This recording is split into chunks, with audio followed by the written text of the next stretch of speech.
The world was once a frozen sphere of silence, not the kind of winter we complain about when the car won't start or the pipes freeze, but a real, unrelenting winter, an ice age that lasted thousands of years. Hey everyone, tonight we're drifting back into that world, a time when most of the northern hemisphere was buried beneath sheets of ice thicker than skyscrapers, a time when survival wasn't about thriving or farming or building kingdoms. It was simply about staying alive through the night. So, get comfortable, let the warmth of your room contrast with the chill of the story, and imagine the wind outside isn't your own, it's the echo of something ancient, something that once defined what it meant to be human, because tonight, we re-go and follow the footsteps, faint and half-buried, of prehistoric people who learned how to build shelters strong enough to withstand the coldest storms the Earth has ever known. The last ice age began around 115,000 years ago and reached its peak roughly 20,000 years ago. During this period, temperatures dropped dramatically, ice expanded across continents, and much of the world became a frozen desert. The air was sharp, the days were short, and the nights were endless. Most animals migrated south, chasing warmth, but small bands of humans stayed. Somehow, they decided that even in this frozen wasteland, there was a way to live. Their world was brutal, but it was also beautifully simple. Survival came down to three things: warmth, food, and shelter. And of those three, shelter was the hardest to get right. You could follow a herd of mammoths to find food. You could strike stones together to make fire. But building a home that stood firm against blizzards, biting winds, and snow that could bury entire valleys, that took ingenuity. Let's start with the landscape. Imagine standing on a plain in Ice Age Europe. The sky is gray, the wind never stops. The ground beneath your feet isn't solid soil, it's permafrost, hard as stone. Trees are scarce, twisted, and small. Building a wooden cabin, not an option. The trees that did exist were thin and frozen. So, humans turned to what was available: earth, bones, hides, and snow itself. Yes, snow. That cold, seemingly useless blanket was, for many, the key to survival. The first thing most Ice Age groups did was find shelter from the wind. Caves were the obvious choice. Natural rock shelters were nature's ready-made homes, dry, insulated, and often large enough for entire families or clans. In places like France, Spain, and Central Europe, these caves became prehistoric apartments. Inside, firelight danced across walls that would later hold some of the earliest human art. But even in the safety of the cave, survival wasn't easy. Caves were cold. The air inside was damp and heavy. Fires burned dimly, choking on the lack of oxygen. So, early humans learned to modify them. They built internal walls from stone slabs to trap heat. They laid down animal skins and grasses for insulation. They stacked rocks to block open entrances. They weren't just hiding from the weather, they were building microclimates, little warm bubbles within a frozen world. But not everyone lived near caves. In the open tundra of Eastern Europe and Siberia, there were no rock shelters, just wind, ice, and mammoths. Lots of mammoths. And so, humans adapted again. They used what the land gave them, the bones of those very mammoths. Archaeologists have found incredible evidence of these mammoth-bone houses in places like Ukraine and Russia. They look like something between a tent and a cathedral made of ivory. Large leg bones were driven into the ground to form circular walls. Skulls and tusks were stacked to create domes. The gaps were filled with hides and packed earth. Inside, fires burned at the center, with smoke escaping through small openings above. These shelters were strong, insulated, and surprisingly cozy. The thick bones and hides trapped heat, while the circular shape prevented wind from tearing them apart. It's easy to forget that this wasn't architecture for comfort, it was architecture for survival. Every curve, every stone, every tied sinew had a purpose: to outlast the storm. Let's pause for a moment and think about how remarkable that is. These people didn't have blueprints. They didn't have written plans or permanent settlements. Yet, through trial, error, and instinct, they created some of the earliest examples of engineered homes. They didn't build skyscrapers, they built warmth. As we drift deeper into this Ice Age world, imagine the nightly routine: the family huddled near the fire, the faint flicker of light catching the curve of a mammoth tusk. Outside, snow piling against the wall, the howling wind muffled by layers of hide. Inside, it's quiet. The air is thick with smoke and warmth. Children sleep wrapped in furs. Someone keeps the fire alive, feeding it bits of bone and wood. They might not have thought of it as home the way we do, but for that night, it was everything. Now, not all shelters were built to last. Some groups were nomadic, following herds and seasons. For them, the key was mobility. They built temporary dwellings, simple frames of branches, covered with animal skins, like early versions of tents. Lightweight, quick to set up, and easy to abandon when the hunt moved on. In some regions, they even dug pit houses, half-buried shelters, carved into the frozen ground. These offered natural insulation, with only the roof exposed above the snow. A small fire inside could heat the space for hours, and the entrance tunnels helped trap warmth. It was an elegant solution, one that still echoes in some modern Arctic dwellings.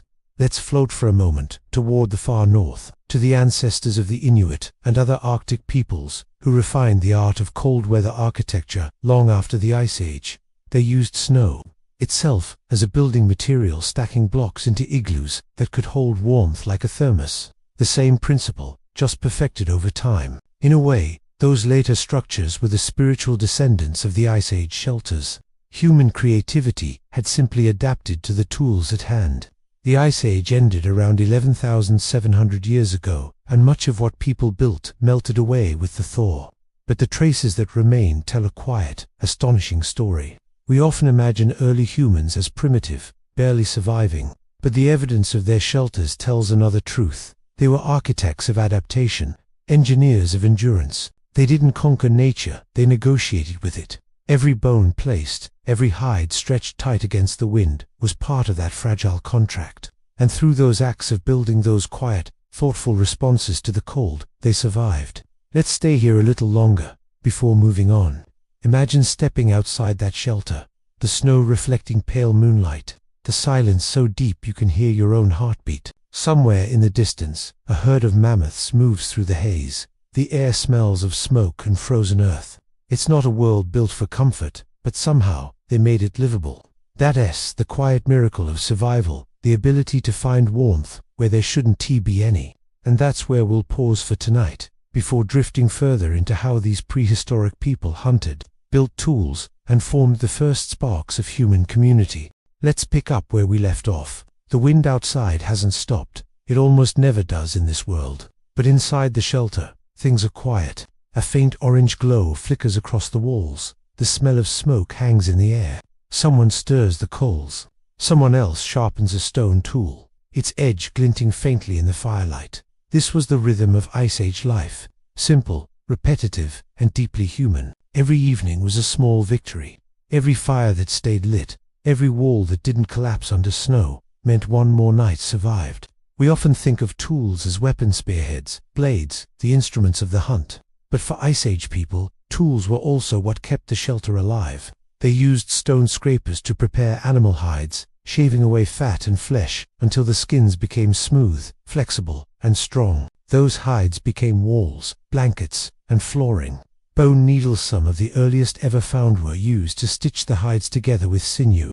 It's strange to think that sewing, one of the most ordinary human activities today, may have begun out of the need to keep the cold out. They used hammerstones to shape larger bones, cutting them to fit into the circular frames of their shelters. They carved antlers into hooks to hang meat above the smoke for preservation. Every tool had a story. Every scrape and polish left behind a record of someone trying to make their home a little warmer, a little safer. Fire, of course, was the heart of it all. Fire wasn't just warmth, it was survival in its purest form. But keeping a fire alive in sub-zero weather wasn't easy. There was no dry wood lying around. Everything was frozen, damp, or buried in snow. So, they burned what they could. Dried dung, fat from animals, even bones, which burned surprisingly well when dry enough. In the mammoth-bone shelters, archaeologists have found fire pits filled with fragments of charred bone. It must have smelled strange, acrid, smoky, but it worked. The heat from those fires didn't just warm bodies. It dried clothing. It hardened tools. It even helped tan hides for future use. And perhaps most importantly, it created light, the kind that made long winter nights feel less endless. Let's pause and imagine one of those nights. The blizzard is raging outside. The walls creak under the weight of drifting snow. Inside, the fire burns low, casting moving shadows. The air is heavy, the sound of the storm muffled. Someone hums softly. Another person dozes. The day's work is done. For now, at least, they've built enough to hold off the cold. It's easy to romanticize that moment, to picture it as peaceful, but the truth is, they were constantly on the edge of endurance. A single mistake, a failed hunt, a collapsed wall, a spark catching on a hide could undo everything. Yet, night after night, they endured. Let's talk about food for a moment, because building a shelter meant nothing without something to eat. Hunting wasn't just for meat, it provided materials for the shelter itself. Mammoth bones for frames, hides for insulation, and tendons for thread. They used every part of the animal. Nothing went to waste. And because food couldn't always be found, they had to think ahead.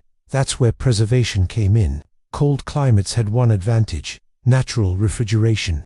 Meat could be stored in pits dug into frozen ground, lasting for weeks, even months. Some groups smoked meat over slow fires, letting it dry and harden into something that could be eaten later.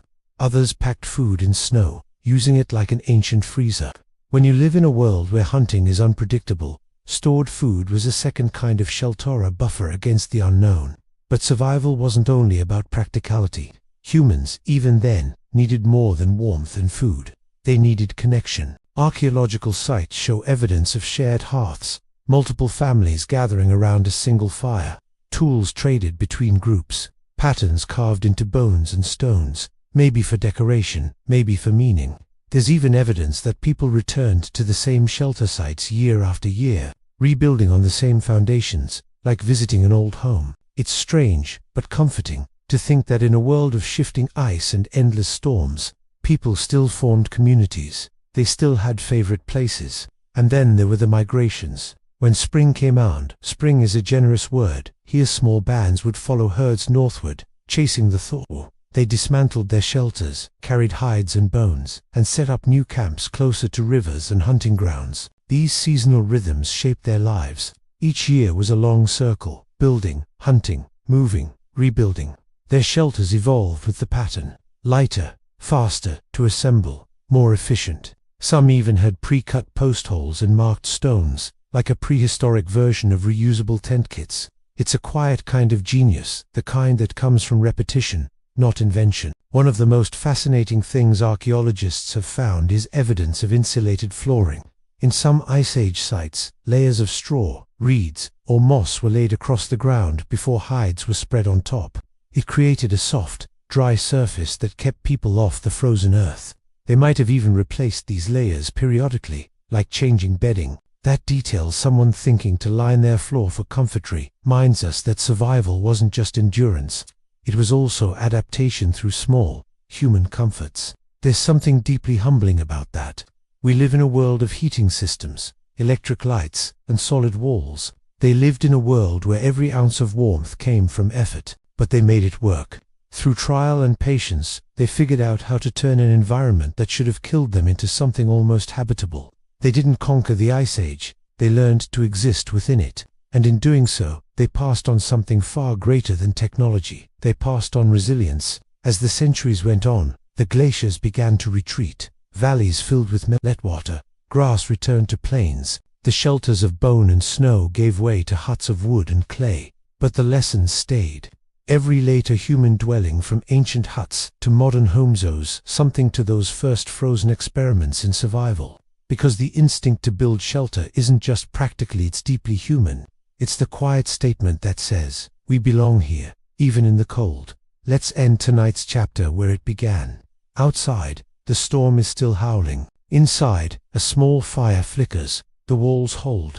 The roof doesn't collapse. For one more night, the world is kept at bay. Somewhere in the deep quiet of that prehistoric night, a person stares into the fire, half asleep, and dreams of warmth that will last forever. That's what it meant to survive the Ice Age, not through strength, but through patience, cleverness, and the will to make a home where no home should exist. By now, we can almost picture it. A small group of humans gathered around a fire, tucked inside a shelter made of bone and hide. The walls sigh quietly as wind pushes against them. The snow outside never really stops falling. And yet, in this frozen stillness, something new is beginning to take shape. Not just shelter, not just survival, something social. something shared. This is where the first neighborhoods of humankind quietly formed, small, temporary, but real. When archaeologists uncovered Ice Age sites like Mazirik in Ukraine or Kostenki in Russia, they didn't just find one shelter, they found several, built close together, forming circles or clusters. It wasn't a coincidence. These people were living side by side, working, resting, and surviving as small communities. Each shelter had its own fire pit, its own tools, sometimes even its own trash pile. But paths ran between them, tracks, worn by footsteps in the frozen ground. It's strange to imagine that 20,000 years ago, someone might have walked from one bone house to another to share food, trade tools, or just talk while the snow fell. Those quiet exchanges were the beginning of something profoundly human, the sense that survival is easier when it's shared. Life in these camps was built around cooperation. Hunting mammoths wasn't something one person could do alone. It took coordination, drivers to lead the animals, others to strike, and still more to butcher and carry the meat back to camp. Afterward, everyone helped process the kill. Some scraped hides, some cut meat, others gathered fuel. The work was divided, but the outcome was collective. The meat was shared. The bones became building material. The hides turned into clothing and shelter. It was a complete cycle of resourcefulness. At its center was the camp, the shelter, the hearth. Without those structures to gather around, none of it would have worked. Inside each dwelling, life was simple but organized. Fire pits sat at the center. Around them were low platforms of packed earth or bone where people sat or slept. Tools and small items were arranged along the edges: scrapers, needles, ornaments made from ivory and shells. There's even evidence of jewelry, teeny beads carved from bone or stone. They might seem trivial, but they tell us something important. Even in a time of pure survival, people still cared about beauty. They decorated their tools, they wore necklaces, they carved patterns into mammoth tusks. It's easy to imagine that, during long nights, while snow buried the world outside, someone sat near the fire carving small shapes into a bone, passing time, or maybe passing meaning to someone else. These small camps were also places of teaching. The older members of the group, those who'd survived the most winters, knew how to build, where to find shelter, how to seal cracks against the wind. The younger ones watched, learned, and repeated. Knowledge wasn't written down. It was passed through demonstration, gesture, and memory. Every successful shelter was a message carried forward.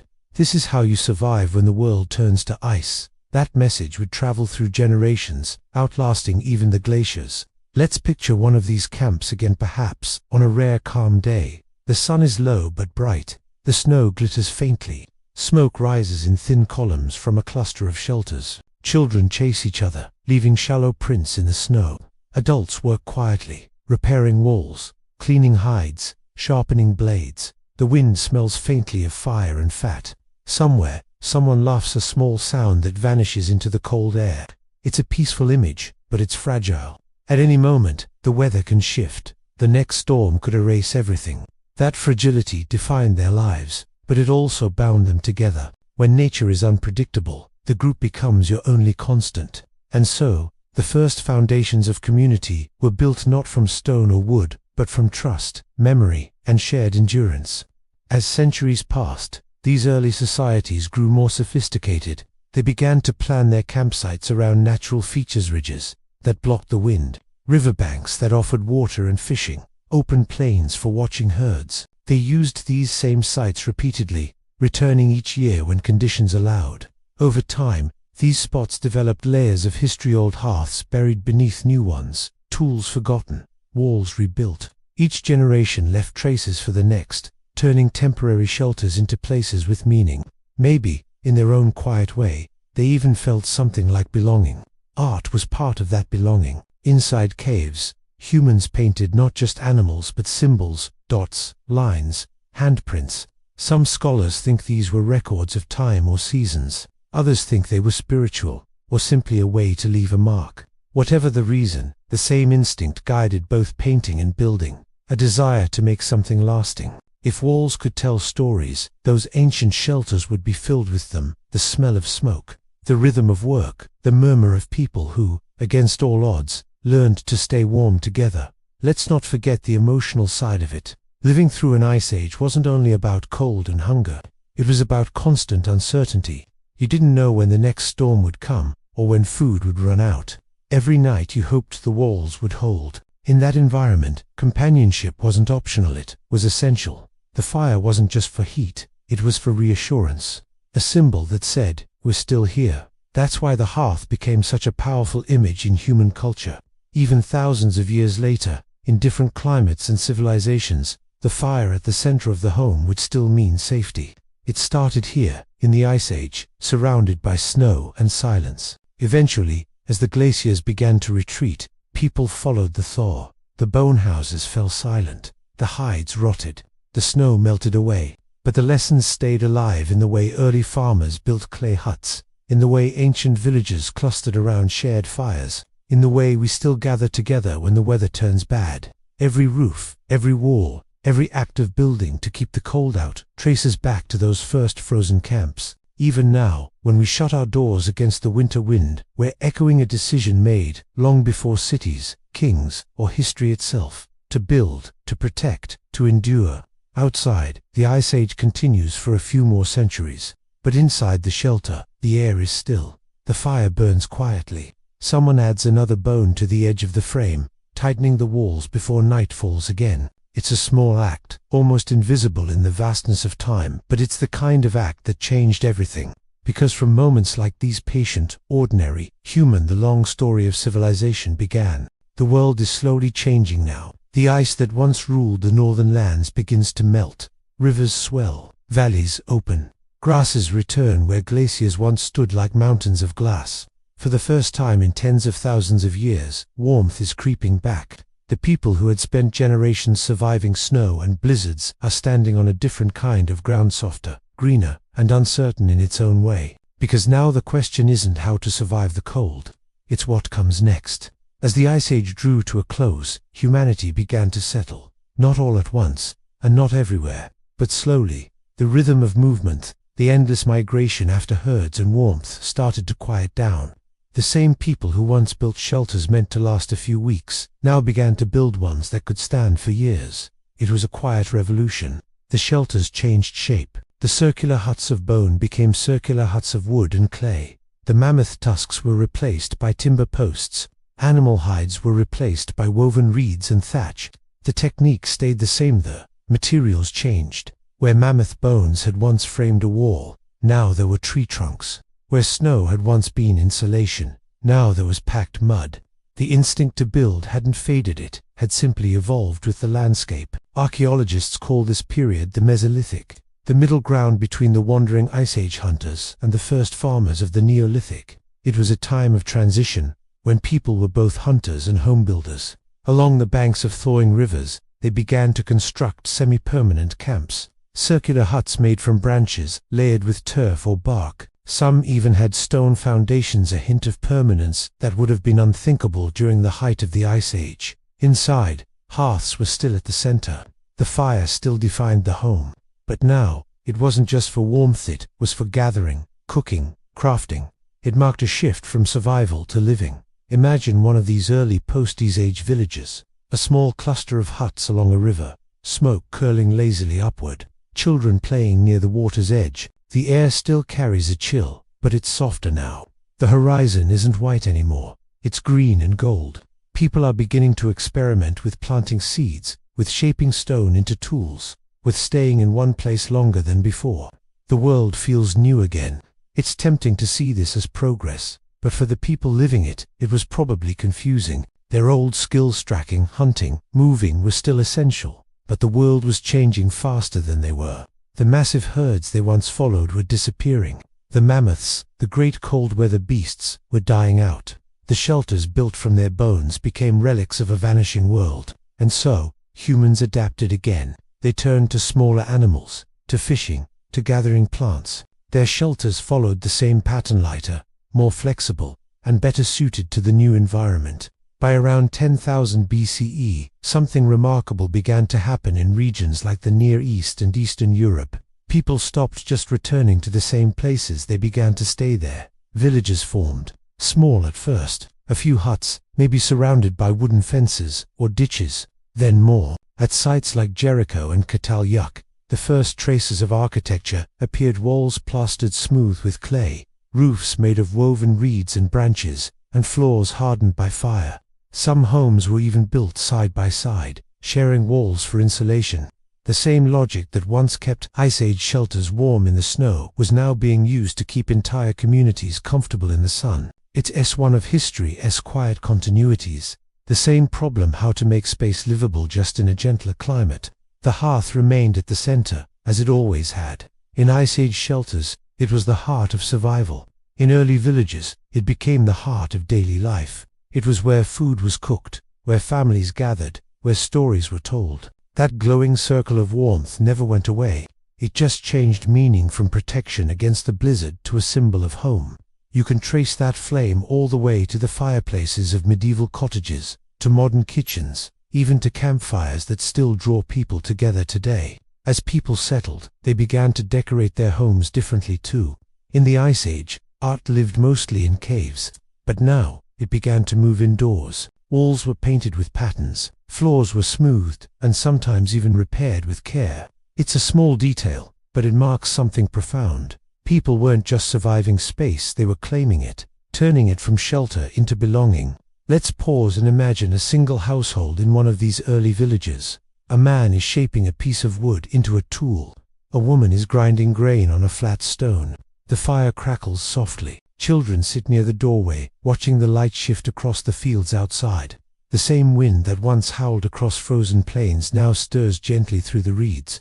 The cold hasn't vanished completely, but it's no longer the enemy. It's just weather. They have roofs that don't collapse under snow, walls that don't tear in the wind. It's a fragile peace, but it's more comfort than their ancestors ever knew. What's remarkable is that even as climate and technology changed, the principles of Ice Age architecture lingered.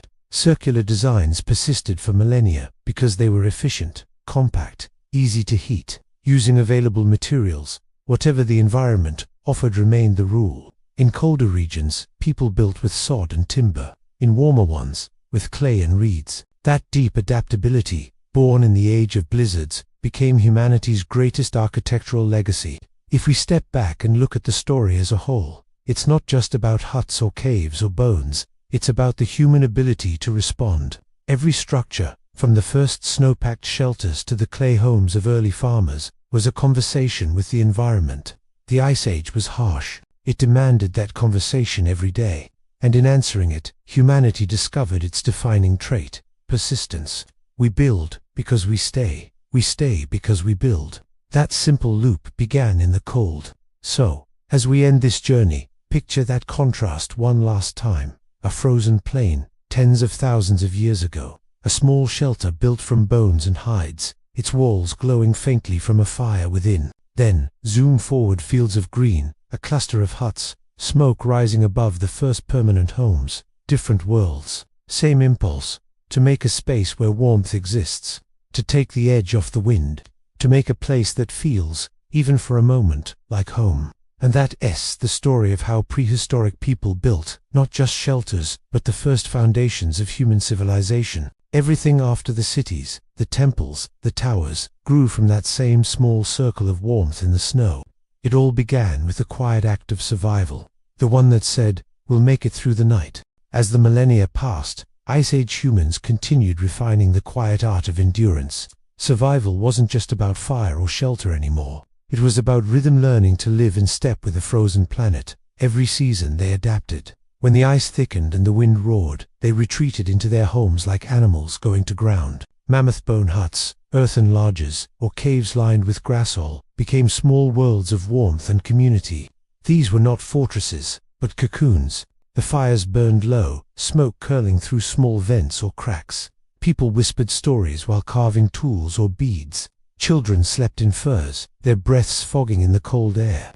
Every life depended on the group's patience and quiet cooperation. They measured time by the sky, the slow return of the sun after months of dim twilight. Every sunrise meant hope that the cold was loosening its grip. And yet, they never really trusted it. The Ice Age was a master of false promises. One warm week could be followed by months of blizzard again. This constant uncertainty made their shelters more than just houses. They were testaments to foresight. Every log, every bone, every handful of moss mattered. These shelters were blueprints of survival knowledge passed from one generation to the next. The design principles didn't come from inspiration, they came from loss. When a shelter failed, people died. When one held, its builders' ideas were remembered. Over time, the smartest designs spread. Groups who built well survived to teach others. The rest disappeared quietly into the snow. In many sites, places like Kostenki in Russia or Dolny Vastanis in the Czech Republic, archaeologists have found these remnants. The circular foundations, the burnt patches where fires once glowed, the charred bones cracked open for marrow. In those ashes are the fingerprints of people who refused to give up. Their lives were short and brutal, but also remarkably structured. They planned their winters like small civilizations. Stockpiles of dried meat, tools hidden for spring hunting, spare hides kept for mending roofs. This was long before farming, long before the idea of a permanent home, but the mindset was already there. Humans were becoming planners, builders. In the stillness of the Ice Age, endurance meant staying small and clever. They didn't fight the cold, they respected it.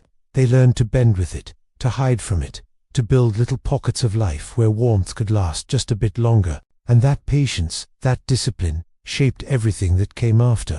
When the glaciers finally began to retreat, those same people or their descendants carried their building knowledge into the thawing world. Wood became easier to find. Rivers flowed freely again. Animals returned in herds. But the habit of preparation never left them. Even as the earth warmed, they still built as if winter could return at any moment.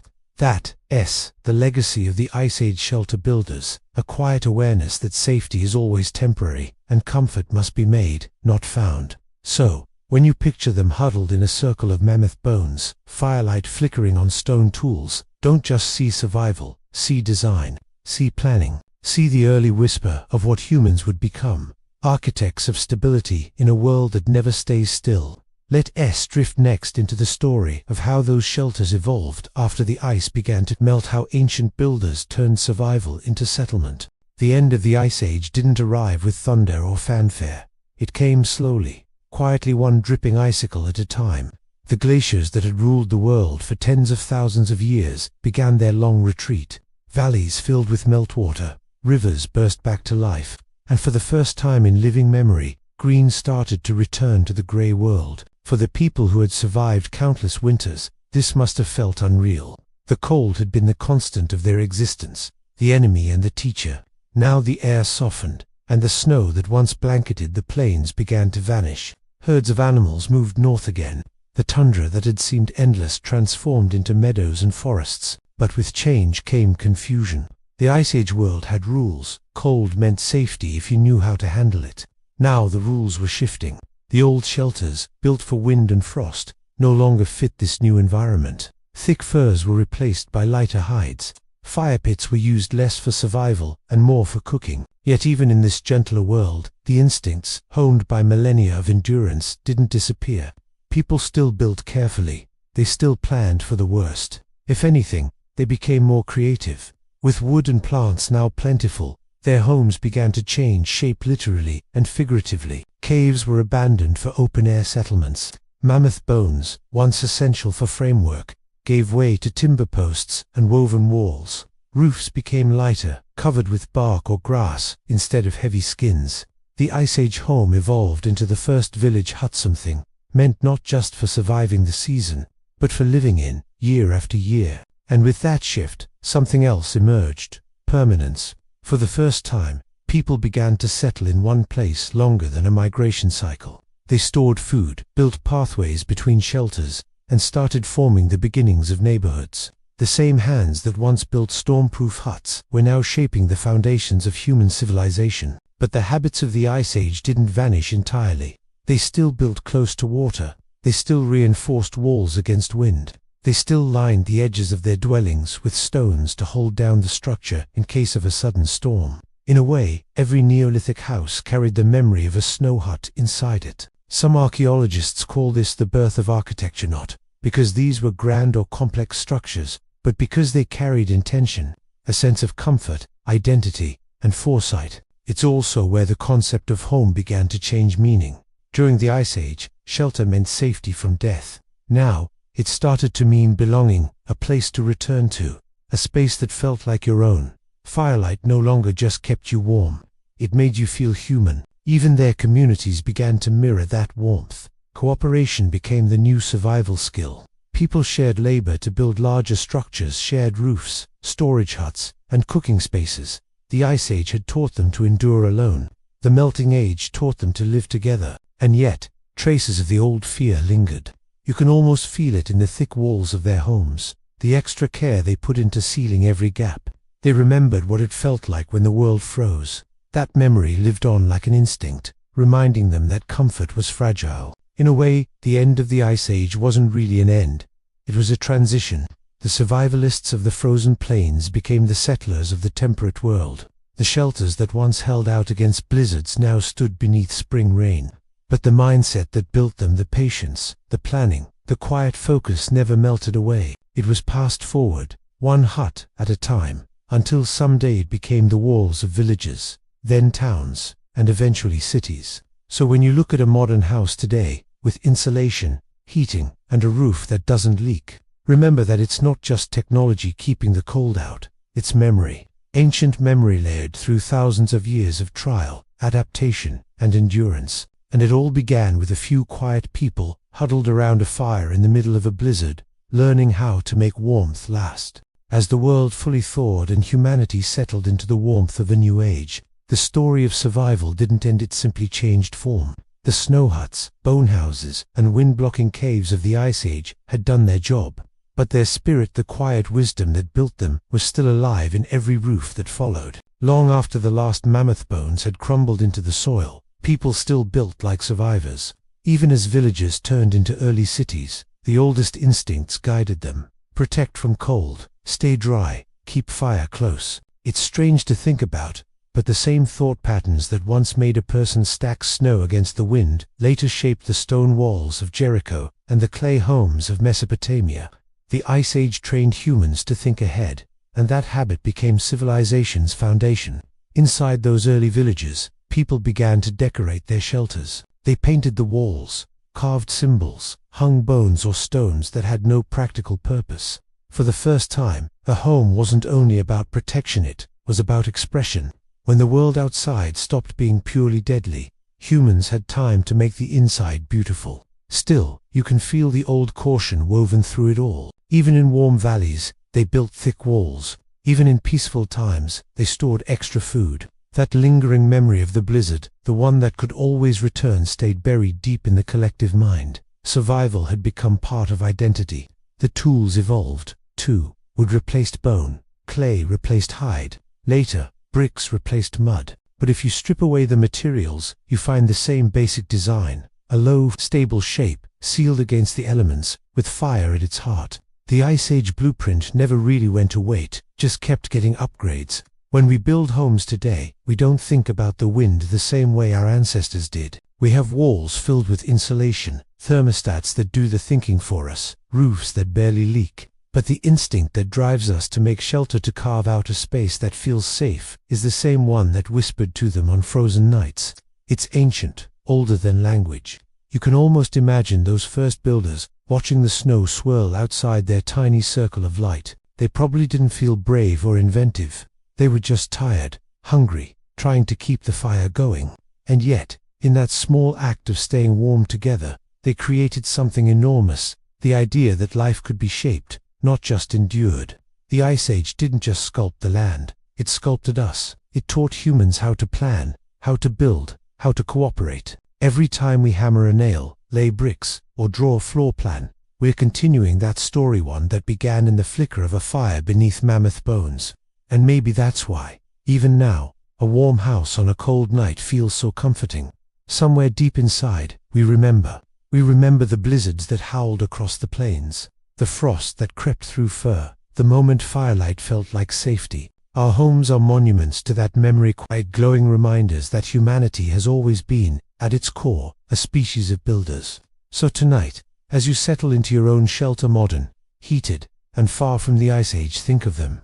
The small bands of people who refused to freeze, who figured out how to build warmth in a world of endless winter. Their story ends here, but their lesson remains. Comfort is not a gift from nature.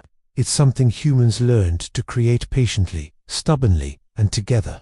And that's how prehistoric people survived deadly blizzards, by building the first homes, and by carrying the warmth forward, one fire at a time.